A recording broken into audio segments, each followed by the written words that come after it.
시청자 여러분 안녕하십니까? K랜 뉴스입니다. 강원도가 강원도형 도시재생 모델을 발굴합니다. 이를 위해 지난 17일 강원도 도시재생 지원센터가 문을 열었습니다. 센터는 강원도만의 특수성과 지역성을 활용해 강원도형 도시재생 모델을 발굴할 예정입니다. 또 도시재생 전문가를 양성하고 도시재생 뉴딜 사업의 모니터링과 컨설팅 등도 수행할 계획입니다. 홍종학 중소벤처기업부 장관이 지난 17일 전북 전주 남부시장을 방문했습니다. 이 자리에서 전통시장에 대한 투자를 늘릴 것이라고 밝혔는데요. 김경모 기자가 취재했습니다. 홍종학 중소벤처기업부 장관이 전통시장에 대한 투자를 늘릴 것이라고 밝혔습니다. 홍 장관은 17일 전북 전주 남부시장을 방문해 김광재 전북중기청장과 함께 전통시장 현장을 점검하는 한편 상인회 및 청년 상인들의 애로사항을 청취했습니다. 전통시장 투자가 주민들의 삶의 질을 높이고 또 지역 경제에 도움이 되고 일자리 늘리는 효과가 있다고 생각을 합니다. 홍 장관은 간담회에 이어 청년몰을 방문해 청년 상인들을 격려하고 청년몰 활성화를 위한 보완 대책을 준비하고 있다고 말했습니다. 한편 정부는 내년 전통시장 예산에 주차장 확충 및 시설 환경 개선 예산을 포함해 총 1,642억 원을 증액 편성했습니다. K랜 뉴스 김경모입니다. 인천시가 인천시 선거관리위원회, 교육청 등과 함께 민주시민 교육 활성화를 위한 업무 협약을 체결했습니다.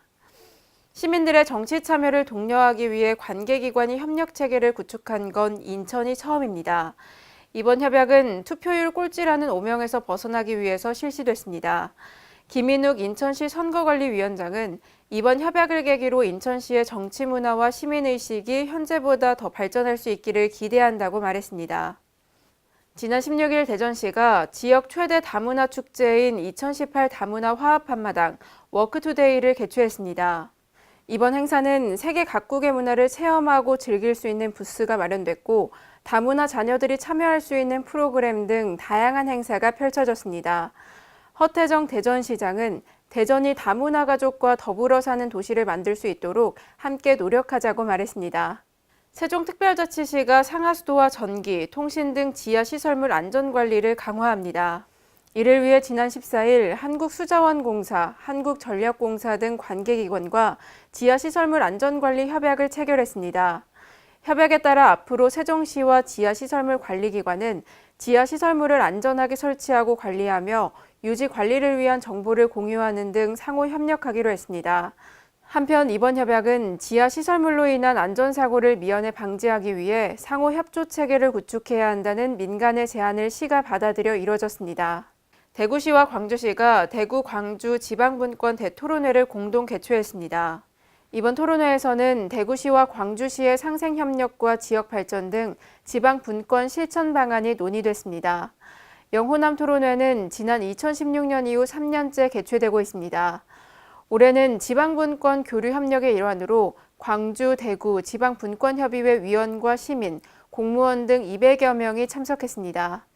충청남도가 민선 7기 공약 실천계획 중간보고회를 열었습니다.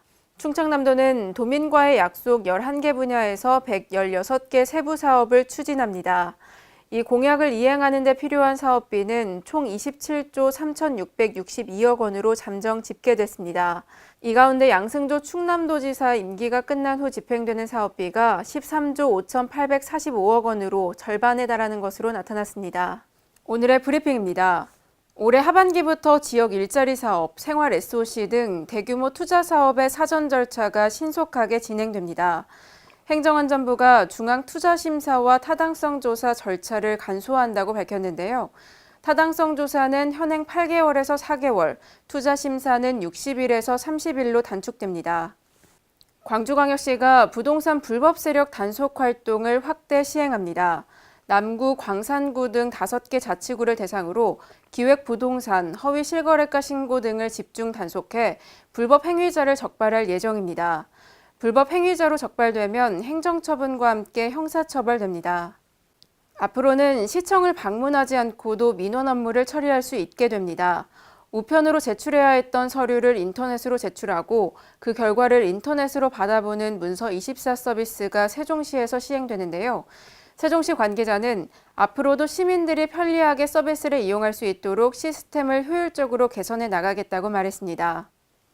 제주도 한림수협이 수산물 위판장 내 품질위생형 수산물 위판장을 가동합니다.